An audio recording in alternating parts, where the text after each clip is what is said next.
Let's talk about that moment. You know the one, the shift, the tension. When someone who used to celebrate you suddenly turns cold, maybe they pull away, stop calling, or if we're being really honest, start actively rooting against you. And if you're human, you ask yourself, what did I do? We are wired for connection. We long to be seen, accepted, loved. So when someone who once cared about us turns away, it stings deeply. And the stories we tell ourselves in those moments can be brutal. I must have done something wrong. Maybe I'm too much or not enough. Let's start with something that might be hard to hear. When people suddenly start hating you, it's rarely about you. It feels personal, of course it does, but more often than not, their reaction has little to do with who you are and everything to do with what they are carrying. Hurt people hurt people. We've all heard that phrase before, but we don't always recognize when it's happening in real time. When someone lashes out at you, rejects you, or turns cold, the instinct is to think, what did I do? But the real question is, what are they going through? The unseen battles, every single person you encounter is fighting battles you can't see.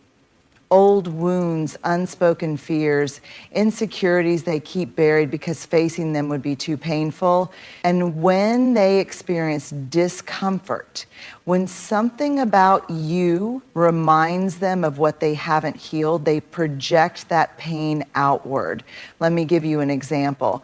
Imagine someone who has spent their entire life feeling invisible. Maybe they were never truly seen by their parents. Maybe they've been ignored, overlooked, or dismissed in relationships or at work. Deep down, they crave recognition, but they've also convinced themselves they'll never get it. Then here you come, bold, unapologetic, stepping into your light. You aren't afraid to take up space. You aren't afraid to be seen. To them, your confidence feels like a slap in the face, not because you've done anything wrong, but because your existence reminds them of the void inside themselves. And instead of doing the hard work of healing, they take the easy way out, resentment. The cycle of projection. We all have emotions we struggle to deal with: anger, jealousy, fear, inadequacy. When we don't process them, they don't just disappear, they look for a place to go. That's where projection comes in. Projection happens when people take the things they don't want to acknowledge about themselves and assign them to someone else. If they feel powerless, they call you controlling. If they feel insecure, they call you arrogant. If they're afraid of being left behind, they accuse you of thinking you're better than them. You see this happen in friendships and families and workplaces. It happens online every single day. A person who feels unworthy sees someone thriving, and instead of being inspired, they get angry. They don't hate you, they hate the reflection of their own struggles that you unknowingly hold up to them. Pain needs a target. When people are in pain, they want relief. And if they don't know how to heal, they look for something or someone to blame. It's much easier to say, you've changed, than to admit, I haven't grown. It's much easier to say, you think you're better than me, than to say, I feel like I'm falling behind. It's much easier to say, you hurt me, than to say, I'm hurting. And so they take their unresolved pain and direct it at you. You become the problem, the villain in their story, the reason they feel the way they do. But the truth is, you're just the nearest target, breaking the pattern. So what do we do with this? How do we respond when we realize that the hate we're experiencing isn't really about us? First, we stop internalizing it. When someone turns on you, it's okay to feel hurt, but don't let it rewrite your self-worth. Their feelings are real, but that doesn't mean their judgment of you is true. Second, we practice compassion without accepting recognizing that someone's actions stem from their own wounds doesn't mean you have to tolerate their behavior. You can understand where their pain is coming from and still walk away. You can forgive without allowing them back into your space. And finally, we remember that their pain is not ours to carry. We all have a responsibility to do our own healing. You are not responsible for someone else's projections, jealousy, or fears. Your job is to keep showing up as your most authentic self, even if that means some people can't handle it. Because at the end of the day, the people who are meant to walk with you won't see your light as a threat. They'll see it as an invitation to shine too. Let's talk about one of the hardest truths about human relationships. Sometimes the reason people start hating you has nothing to do with anything you've done wrong. It's not because you hurt them, betrayed them, or changed in some terrible way. It's because, without even meaning to, you became a mirror that forced them to see something they weren't ready to face. This happens more often than we realize. We assume that when people distance themselves, criticize us, or resent us, there must be a clear reason. But often what's really happening is something much deeper, something they might not even be fully aware of themselves. Why mirrors are uncomfortable. Imagine standing in front of a mirror first thing in the morning. No filters, no soft lighting, just the raw, unedited version of yourself. Some mornings you look in the mirror and think, okay, I can work with this. Other times you cringe. You see the tired eyes, the messy hair, the things you wish you could change. Now imagine that same dynamic happening emotionally. Some people go through life avoiding their own reflection, not in a literal sense, but in an emotional one. They don't want to confront their fears, insecurities, regrets, or the ways they've been holding themselves back. They've spent years constructing a version of themselves that feels safe. Then you come along, and simply by being yourself, you shatter that illusion. You didn't mean to. You weren't trying to challenge them or make them uncomfortable. But something about you, your growth, your confidence, your authenticity, acted as a mirror, reflecting back the parts of themselves they didn't want to see. Your growth exposes their stagnation. One of the biggest triggers for this kind of reaction is growth. When you evolve, when you start setting higher standards, when you pursue your dreams, it can make others painfully aware of the ways they've stayed stuck. Think about it. If someone has spent years convincing themselves that their dream is impossible, and then they see you making it happen, what does that say to them? It forces them to face the uncomfortable truth that maybe it wasn't impossible. Maybe they just didn't try. If they see you healing from past trauma, it forces them to acknowledge that they've been avoiding their own healing. If they see you stepping into confidence, it highlights their own self-doubt. If they see you setting boundaries, it reminds them that they've been allowing themselves to be mistreated. It's easier to resent you than to face all of that. It's easier to say, you've changed, than to say, I'm afraid I'm being left behind. Authenticity can be intimidating. Another reason you might become a mirror for someone is because you have something they wish they could embody. Authenticity in a world where so many people wear masks. Authenticity is rare, and sometimes it's confronting. People who have spent years shrinking themselves to fit in, pleasing others, or hiding their true feelings might look at you fully embracing yourself and feel both admiration and resentment at the same time. They might think, how dare you be so free? How dare you be so unapologetic? How dare you live in a way that I've always been too afraid to? Of course, they won't say it that way. Instead, they'll call you too much. They'll say you're full of yourself. They'll pick apart little things about you that don't really matter, because deep down, it's not about those things. It's about the fact that your authenticity makes them uncomfortable with their own lack of it. Jealousy isn't always about envy. It's about reflection sometimes. What looks like jealousy isn't really about wanting what you have. It's about what your success, happiness, or confidence represents. When people are truly secure in themselves, they can celebrate others. They see someone winning and think, it's amazing, I wonder how I can grow too. But when people are struggling with self-worth, they see someone winning and think, if they're doing well, what does that say about me? Instead of inspiration, they feel inadequacy. Instead of motivation, they feel resentment. And because they don't know how to process those emotions, they direct them at you. They criticize, they distance themselves, they talk behind your back, not because you did anything wrong, but because your presence alone is enough to bring up feelings they don't want to deal with. How to handle being a mirror. So what do you do when you realize that someone's dislike for you isn't really about you, but about what you represent to them? Don't dim your light. The worst thing you can do is shrink yourself to make other people comfortable. Keep growing, keep being authentic, keep showing up as your full self. Have compassion, but set boundaries. Understand that their reaction is coming from their own pain, but don't let that be an excuse for mistreatment. You can empathize with someone's struggles without allowing them to bring negativity into your life. Let go of the need to be understood. Not everyone will get you, and that's okay. Some people are simply not ready to face what you make them see. It's not your job to fix them or make them like you. Surround yourself with people who celebrate you. The right people won't feel threatened by your growth.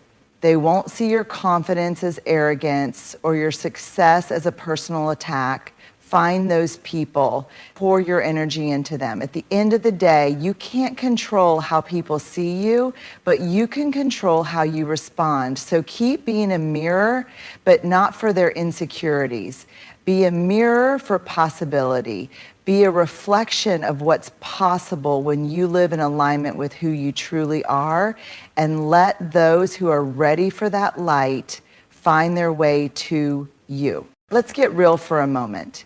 If you've ever had someone suddenly turn against you, whether it was a friend, a coworker, or even a family member, you probably asked yourself why. You retraced your steps, analyzed every conversation, and wondered what you did wrong. But here's something we often forget. People don't just disconnect because they don't like you. They disconnect because something inside of them feels unsafe, unworthy, or unseen. And two of the biggest forces driving that disconnection: shame and fear. Shame, the silent destroyer of relationships. Shame is one of the most powerful emotions a human being can experience. Unlike guilt, which says, I did something bad, shame says, I am bad. It's the feeling that something about us is fundamentally flawed, unlovable, or unworthy. And when people feel shame, they don't respond with vulnerability. They respond with defensiveness, anger, and withdrawal. Think about a time when you felt deeply ashamed of something. Maybe it was a mistake you made, a failure, or a part of yourself you didn't want others to see. When you were in that space, did you want to open up? Did you want to be around people who might unknowingly remind you of that shame? Or did you want to disappear, avoid, and maybe even push people away? That's exactly what happens when people suddenly start hating you. It's not that you did anything wrong, it's that being around you brings up something painful in them. How shame shows up in relationships. Shame doesn't always look like sadness or self-doubt. It can look like criticism, picking apart small things about you to shift focus away from themselves. Anger, lashing out, or finding reasons to be upset as a way to protect themselves from deeper pain. Distancing, avoiding you because being around you reminds them of something they don't want to face. Resentment, feeling bitter because they believe you're better or luckier than them, when in reality, it's their own self-worth that's in question. Have you ever noticed that when you start doing well, whether it's personal growth, success, or just becoming happier, some people start acting differently? Maybe they stop supporting you. Maybe they make passive-aggressive comments. Maybe they suddenly decide that you're not the same anymore. That's shame talking. They're looking at you and seeing what they could be, what they wish they had, or what they've been avoiding in themselves. And rather than confront those feelings, they turn away from you instead. Fear, the invisible barrier to connection. If shame is the voice that says you're not good enough, fear is the force that keeps people from ever challenging that belief. Fear is what stops people from opening up, from being honest, from staying close to others when they feel vulnerable. And when people feel fear, whether it's fear of failure, fear of rejection, or fear of being truly seen, they react in one of two ways: fight or flight. Some people fight. They find reasons to dislike you, argue, or create conflict. Why? Because if they push you away first, they don't have to face the possibility of you rejecting them later. Some people flee. They ghost, disappear, and cut off connection without explanation. They weren't ready for the level of depth, honesty, or change that your presence required. Neither reaction is really about you. It's about the fear they carry, the fear that if they let you too close, you might see the parts of them they aren't ready to reveal. Fear of being exposed. Some people are terrified of being seen for who they really are. They've spent years, maybe even their whole lives, curating an image. They've built walls. They've convinced themselves that if people really knew them, if people really saw their struggles, insecurities, or past mistakes, they wouldn't be accepted. Then you come along and maybe you're comfortable with vulnerability. Maybe you're honest about your flaws, your past, your pain. And without meaning to, you challenge their entire way of existing. They see you being real and it makes them uncomfortable, because if you can be authentic, if you can own your story without shame, then why can't they? Rather than face that question, they take the easier route. They distance themselves. They label you as too much or too different instead of asking themselves why they feel the way they do. Fear of change, another common reason people disconnect. Fear of change. When someone has known you a long time, they have an idea of who you are in their mind. And when you start growing, when you heal, set boundaries, or step into your confidence, it can feel threatening. Because if you can change, what does that mean for them? If you can outgrow old patterns, what does that say about their decision to stay the same? Some people will cheer you on, others will feel left behind. And instead of admitting that, they'll find reasons to resent you. What to do when shame and fear create distance? So what can you do when you realize that someone is pushing you away, not because of anything you did, but because of their own shame and fear? Don't take it personally. This is the hardest part, but also the most important. Their reaction is about their wounds, not your worth. Resist the urge to fix it. You can't heal someone's shame for them. You can't make them less afraid. They have to do that work themselves. Set boundaries. Understanding where someone's actions are coming from doesn't mean you have to tolerate disrespect or leave the door open, but don't chase. Some people need time to process their emotions. If they come back ready to connect in a healthy way, great, but don't wait around for it. Keep being yourself. Don't shrink to make others comfortable. The right people will appreciate your growth, not fear it. One of the hardest lessons in life is realizing that not everyone who starts the journey with you is meant to finish it by your side. We grow up believing in permanence. We expect friendships to last forever, relationships to withstand every storm, and people to remain the same. But life has a way of teaching us that permanence is an illusion. People change, circumstances shift, paths diverge, and sometimes the people we love the most become the ones we must learn to live without.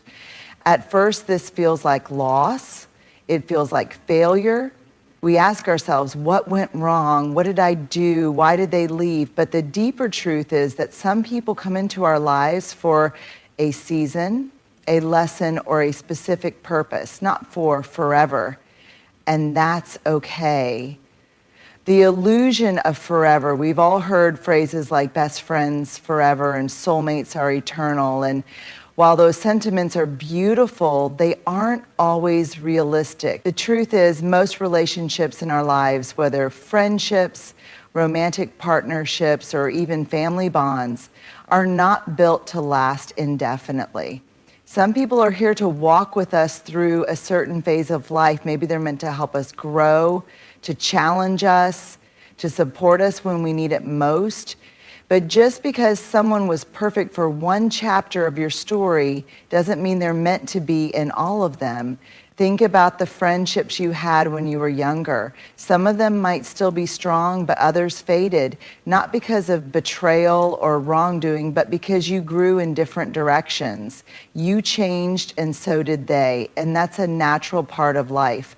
Growth often means outgrowing one of the biggest reasons people leave our lives, or why we have to let them go, is because growth changes everything.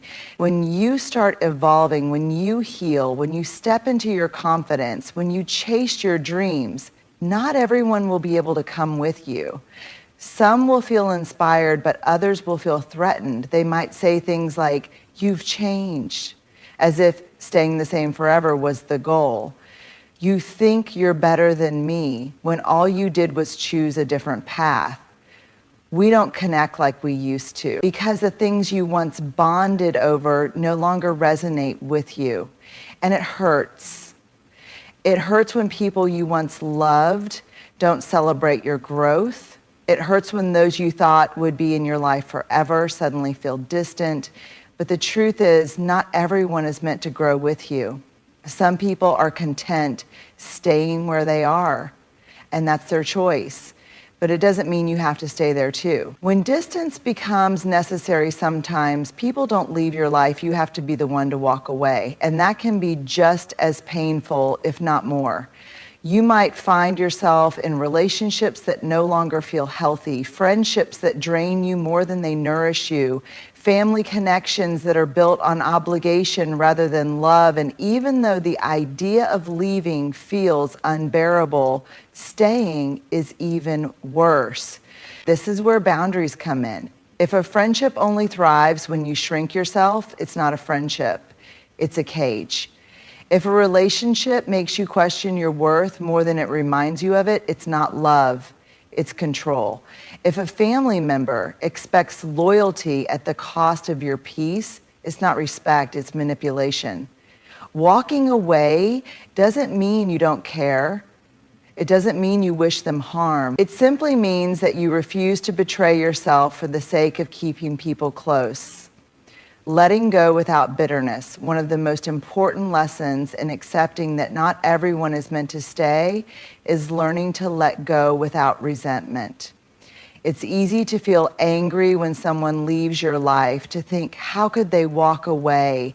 How could they not fight for this? But sometimes letting go is the most loving thing someone can do for themselves and for you. Not all endings are betrayals, not all separations are tragedies. Sometimes people exit your life because their role in your story is complete.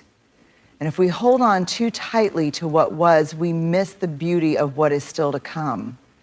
Instead of asking, why did they leave? Ask, what did they teach me? Instead of thinking, I wish they stayed, think, I'm grateful for the time we had.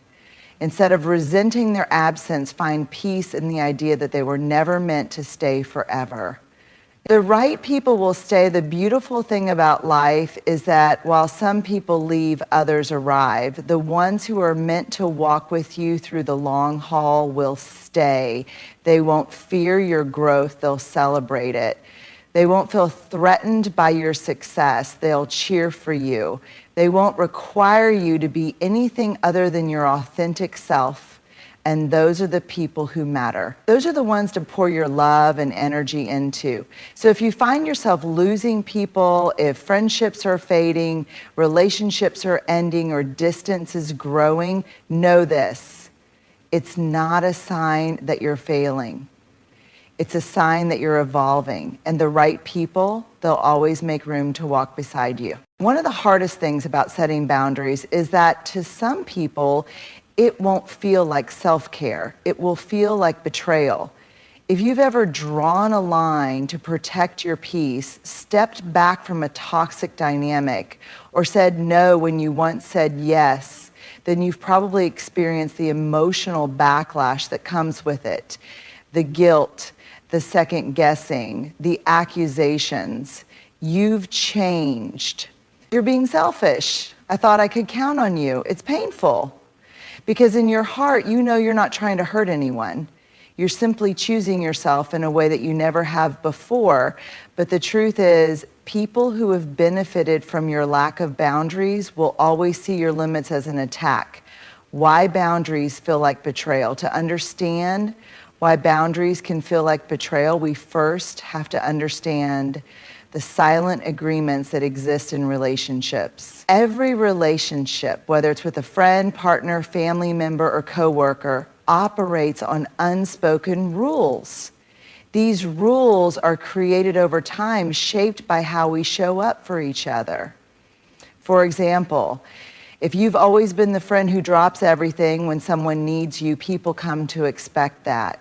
If you've always been the one to say yes to extra work, your boss assumes you'll keep doing it.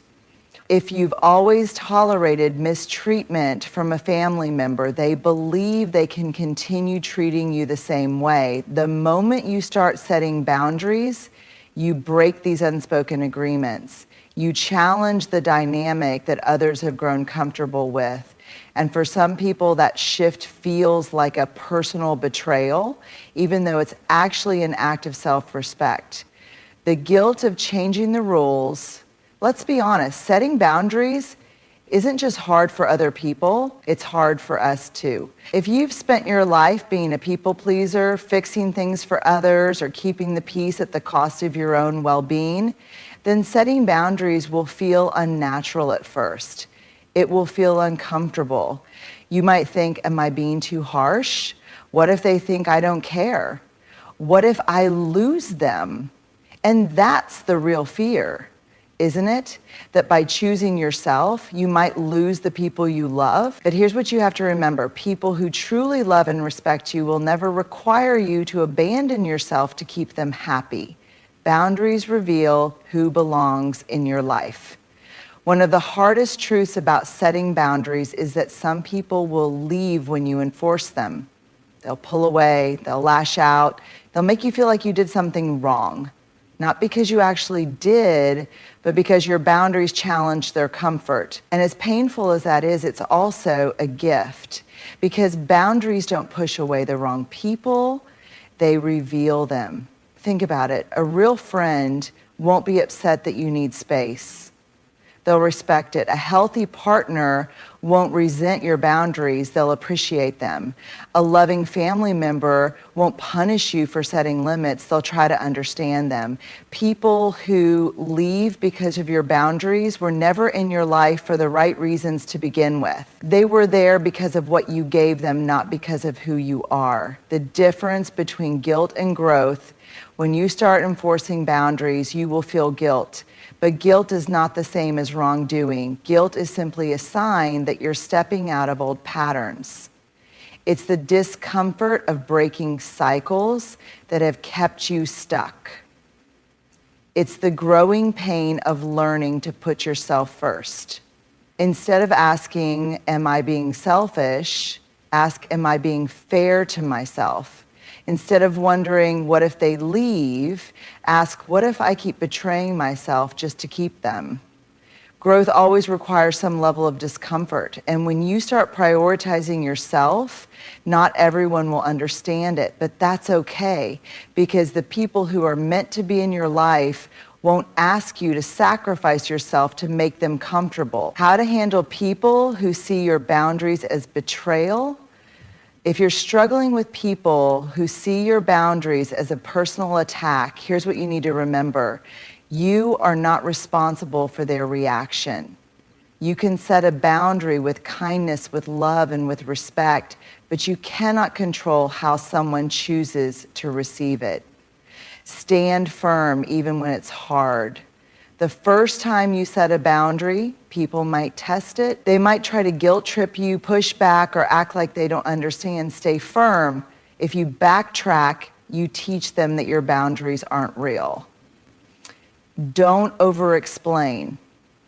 You don't need a 10-minute speech justifying why you're making a decision for your own well-being. A simple, I can't do that, or I need to prioritize myself right now is enough.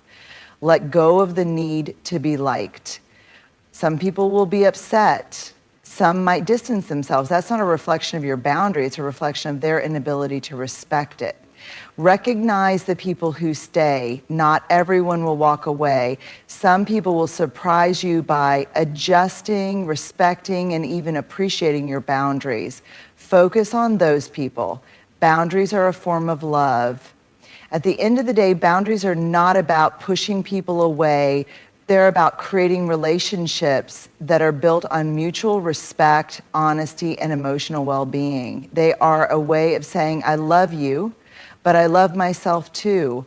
I want to show up for you, but I can't do that if I'm constantly drained.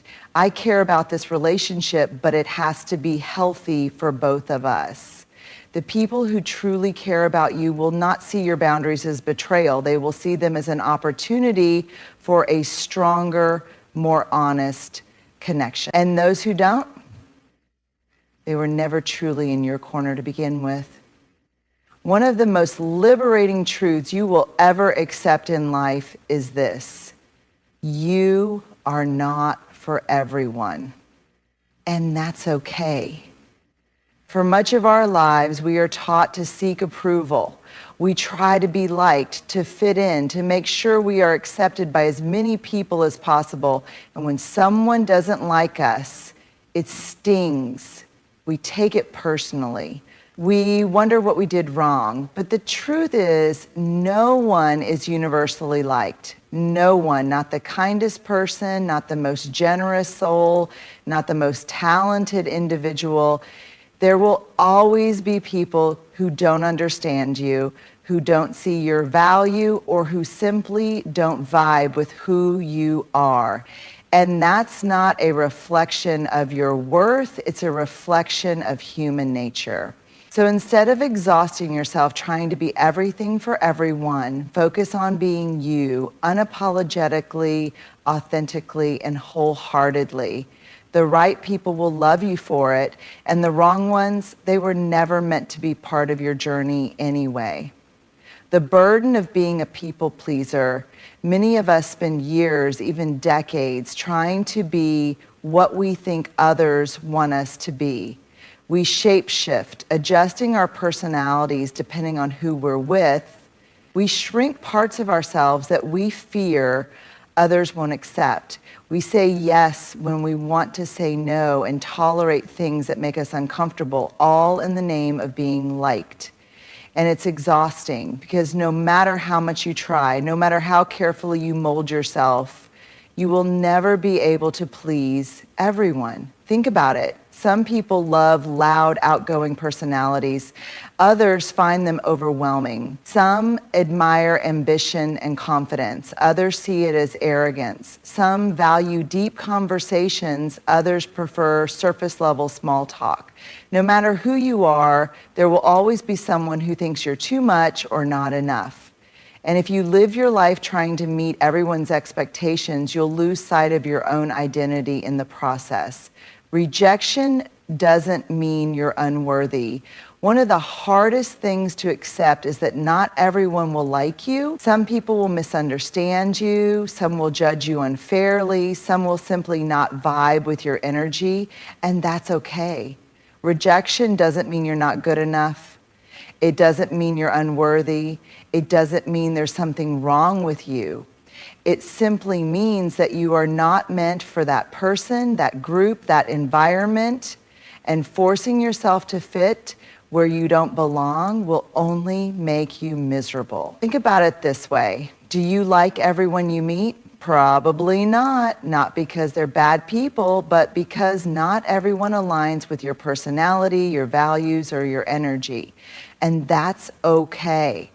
So why do we expect ourselves to be universally liked when we don't even like everyone we encounter? The right people will see you clearly. One of the most beautiful things about embracing the fact that you are not for everyone is that it allows you to find the people who are truly meant for you.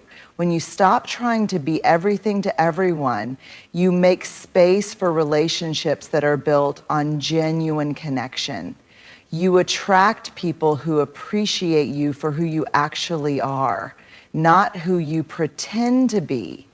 You form deeper, more meaningful connections instead of surface level interactions. You stop wasting time on people who don't see your value and instead invest in those who do. The right people won't require you to shrink yourself. They won't ask you to be less so they can be more. They won't make you feel like you need to prove your worth. They will get you. They will respect you. They will love you. Not despite your quirks and flaws, but because of them. How to stop seeking universal approval. If you struggle with wanting to be liked by everyone, here are a few mindset shifts that can help. Accept that rejection is not personal. Most of the time, people's opinions of you have more to do with them than with you. Their past experiences, insecurities, and perspectives shape how they see the world, including how they see you. Focus on authenticity over approval. Instead of asking, do they like me? Ask, do I like who I am when I'm with them? The goal is not to be liked, it's to be real. Understand that people's opinions are out of your control. No matter what you do, some people will misinterpret your intentions, dislike your personality, or simply not connect with you. Trying to change their minds is a waste of energy.